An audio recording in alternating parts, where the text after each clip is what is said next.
Hoje vamos falar sobre Juízes, capítulo 17 e capítulo 18 apenas. Hoje realmente são apenas 2 capítulos. E no livro de Juízes eu fiz uma alteração no plano de leitura, né, com a visão de tentar ao máximo manter as histórias dentro do mesmo dia, né, ou pelo menos com uma certa organização, do que apenas eu pegar alguns capítulos e falar. Tanto que ontem falamos sobre Sansão, anteriormente sobre Jefté. Então acho que de forma didática vai ficar um pouco mais fácil, até para a gente conseguir caminhar nas escrituras. Obviamente que nem sempre eu vou conseguir terminar num dia, pode ser que em 3 dias eu conte, mas sempre observando de alguma forma o ciclo, né, de histórias que eu consegui organizar, para facilitar o nosso entendimento sobre as escrituras. Bom, hoje basicamente a gente vai falar sobre Mica. Então, tanto o capítulo 17 quanto o capítulo 18 vão falar sobre Mica. E os capítulos 19, 20 e 21, que vão encerrar o livro de Juízes, eles vão contar sobre um outro levita, uma outra história. E ontem, com Sansão, a gente encerrou todo o estudo dos juízes que estão no livro de Juízes. A gente não vai ter uma narrativa de um novo juiz daqui para frente. Como se parece que agora no final nem juiz mais tivesse. O juiz já não era muito bom, e agora nesse final nem juiz mais tem. Então a gente vai ter 2 histórias, a de hoje, né, e a de amanhã. Essas 2 histórias vão compor esse conjunto, né, essa dupla de histórias, que vão mostrar essa degradação do povo. Povo totalmente fora da presença de Deus. Eu já falei também que Samuel, que é sem ser o próximo livro, que é Ruth, o outro, ele também é um juiz. Na verdade, ele é considerado o último juiz. Ele vai fazer a ponte para a gente entrar no período da monarquia. E por que eu falo isso aqui, principalmente nesse finalzinho aqui? Eu falei desde o começo que o último versículo desse livro diz que justamente eles não tinham rei. E essa informação ela vai aparecer nessas 2 histórias. Vai ser lembrado esse fato nessas 2 histórias aqui. Então vamos lá. Juízes capítulo 17. Mica e os ídolos. Falando do versículo 1 ao versículo 6. Diz que na região montanhosa de Efraim existia o Mica. E a história vai começar. Não conta muita informação sobre ele, né? Só vai dizer de onde ele era. Mas vai dizer que ele devolve, né? A história começa narrando que ele devolve para sua mãe 1.100 moedas de prata. E confessou que ele havia roubado dela. Em favor do filho, ela dedica essa prata para o Senhor e devolve a prata para o filho, né? E o filho, não, mãe, pode ficar com a senhora. Interessante é que a gente vai pensar assim, poxa, que legal, né? Ele confessou, devolveu, tá aí, tá tudo certo, né? A princípio ele roubou, beleza, né? Cometeu um erro, mas ele confessa, devolve. Poxa, que lindo isso, né? Só que não. Diz então que ela vai, com parte, né, dessa prata, ela vai fazer uma imagem de escultura e uma imagem de fundição. Então a gente já vê que o total desconhecimento da pessoa de Deus. Deus jamais aceitaria que fizessem um Deus, um ídolo, né, homenagem a qualquer coisa. Então a idolatria que está no nível absurdo. Então, diz que ela mandou fazer, né, essas 2 imagens e ficaria na casa de Mica. Fez também uma estola sacerdotal, alguns ídolos do lar, e consagrou o seu filho para ser sacerdote. Olha que coisa legal. Né? Mica, ele era um homem que podia consagrar alguém para ser sacerdote. Assim, né? Dos seus deuses, obviamente, né? Daqueles ídolos ali. Mas parece o texto, né? A gente lendo o texto, fala do Senhor. Só que na prática, o que eles estão vivendo é totalmente oposto a isso. Faz esse ídolos, faz seus próprios sacerdotes, e a gente precisa voltar lá atrás, nas leis de Moisés, e recordar que as leis de Moisés elas tinham pelo menos 3 categorias. As leis civis, que regulavam o relacionamento entre as pessoas, as leis morais, que vão regular o nosso comportamento, né, o individual, e as leis cerimoniais, que vão regular justamente o relacionamento das pessoas com Deus. Então Deus ele tira o povo do Egito, né, era um grupo de escravos, não era nem um povo, era um grupo de escravos. Ele tira do Egito e transforma em uma nação, em um povo. e dar as leis para que eles soubessem como se comportar, principalmente quando estivesse na Terra Prometida. Então, quando a gente se depara com essa situação aqui, a gente observa o total afastamento de Israel em relação às leis de Deus. Eu não faço o sacerdote a hora que eu quiser. Eu não levanto ídolos a hora que eu quiser. O meu relacionamento com Deus é ditado pelo próprio Deus. Eu não faço como eu desejo, mas faço como Ele quer. Como agrada ao Senhor nós adorarmos Ele. Não dá para eu ter um relacionamento com Deus usando os meus próprios princípios, a minha própria visão. Ah, porque Deus é assim? Não, como é que Deus se revela? E é dessa forma que nós devemos servir ao Senhor, só que nós não vemos isso aqui acontecendo com Mica. E para piorar, a gente vai andando e vendo como a coisa vai piorando. Vou te falar que a história de amanhã, sinceramente, ela é para mim bastante assustadora. Ela é a mais terrível desse livro aqui. A de hoje, ela mostra um desvio espiritual muito profundo. Mas eu vejo um desvio moral e ético muito mais profundo na próxima história. Então hoje a gente está vendo esse total afastamento das coisas de Deus. Religiosamente falando, cerimonialmente falando, eles estão totalmente fora. Não pede nem conselho ao Senhor aqui, não se pede conselho, Deus não fala aqui com eles querem fazer da forma que eles querem fazer. Então, a partir do versículo 7, surge um levita. Aí a gente vai pensar, poxa, agora, né, a coisa vai ficar boa, porque agora tem um levita na história. Agora tem alguém que vai ensinar ele a fazer o que é correto. Agora sim. É como a gente vê, não, mas é um obreiro, é um pastor, é uma irmã da igreja, uma pastora, hoje temos as pastoras, uma irmã do ciclo de oração. Agora sim, agora vai trazer a palavra aqui pra gente. Agora vai nos ensinar a fazer o que é certo. A gente estava meio errado aqui, mas agora sim, né? Essa expectativa aqui. Quando a gente olha esse texto, não, agora vai ser o levita. Agora o negócio agora ele vai consertar tudo. Né? Agora vai ficar bom. Só que infelizmente não é assim que acontece. Diz o texto que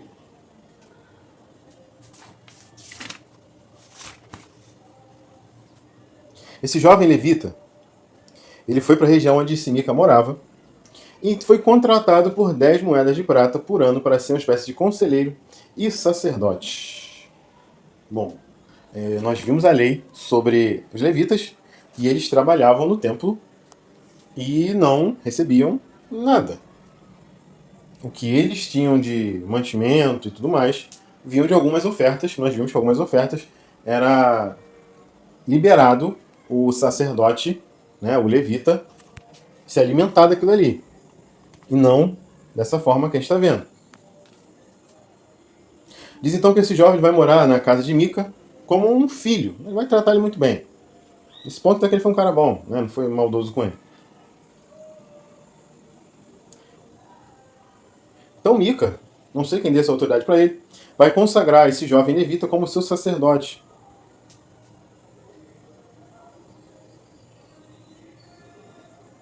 Olha o que Mica vai dizendo no versículo 13. Então Mica disse, agora eu sei que o Senhor me fará bem, porque tem um levita como sacerdote. Então assim, o que isso tem a ver? O bem do Senhor vem na obediência da sua lei. Ele está descumprindo várias leis aqui. Então como a gente vai achar que de fato Deus vai abençoar a vida dele? Percebe como eles estão distantes de Deus? O que fica evidente é Juízes, capítulo 18. Olha o que diz no versículo 1. Naqueles dias não havia rei em Israel. E a tribo dos danitas estavam procurando um território para morar, porque até aquele dia não tinham recebido herança entre as tribos de Israel. Eu vou falar sobre isso aqui. Duas informações aqui importantes. Primeiro, né, tudo que eu tenho falado até agora, ele fica muito expresso quando diz que eles não têm um rei. Porque aqui é o início daquele versículo que vai dizer que eles não tinham um rei e faziam como eles queriam. Ou seja, eles não tinham alguém para governar eles. Eles não tinham um norte. Eles faziam como eles queriam fazer. Esse foi o problema desse tempo aqui. E alguns vão ler esse texto, esse versículo que eu li. Ah, mas os danitas, ou seja, a tribo de Dan, eles não tinham recebido a herança lá em Josué. Né? José não tinha dado herança. Bom, eu provavelmente não falei naquele momento, porque eu só estava apresentando Josué distribuindo as heranças. Né? Eu não falei particularmente, né, como foi cada uma dessas distribuições. Mas, só para a gente não ficar com esse vácuo na história, Josué capítulo 19, versículo 47. Olha o que diz.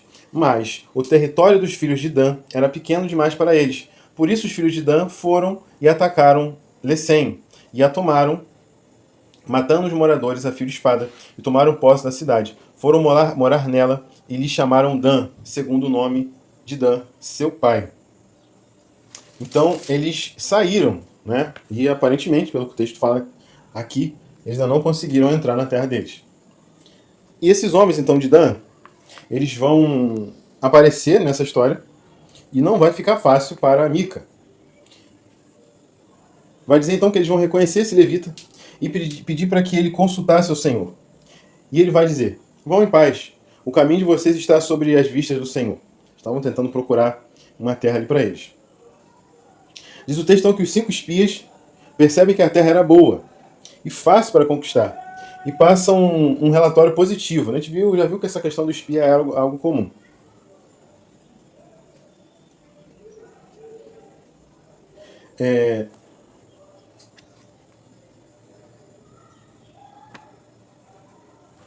Diz então que de Zorá e Estaol, a gente vai ver que são 2 cidades da tribo de Dan. Eles vão enviar 600 homens armados e chegaram até Mica. Os 5 espias disseram, vocês sabiam que numa daquelas casas há uma estola sacerdotal, alguns ídolos do lar, uma imagem de escultura e uma de fundição? Decidam, pois, o que vão fazer. Os 5 homens entraram na casa de Mica, enquanto o sacerdote estava com os 600. Né? Os 600 foram conversar com ele, então esses espias entraram. Convenceram o sacerdote de ir com eles. E eles levaram a estola sacerdotal, os ídolos do lar, a imagem de escultura, crianças, gados e os bens. Mica foi atrás, mas temeu por conta dos homens e voltou para casa. Levaram as coisas de Mica e foram para Laís. Mataram os moradores a fio de espada. Reedificaram a cidade e moraram nela. Vamos só ler o versículo 30 ao 31. Os filhos de Dan levantaram para si aquela imagem de escultura, e Jonatas, filho de Gerson, neto de Moisés, ele e seus filhos foram sacerdotes da tribo dos Danitas até o dia do cativeiro do povo. Assim, pois, a imagem de escultura feita por Mica ficou entre eles durante o tempo em que a casa de Deus estava em Siló. Aqui a gente vê o afastamento a nível espiritual, não que os outros não sejam, mas esse relacionamento com Deus, a gente percebe que eles estão bem fora, né? Eles vão fazendo as coisas, vão simplesmente fazendo ídolos, levantando ídolos e altares, e não observam a lei de Deus. Não observam a lei de Deus. Nós temos que ter esse cuidado extremo.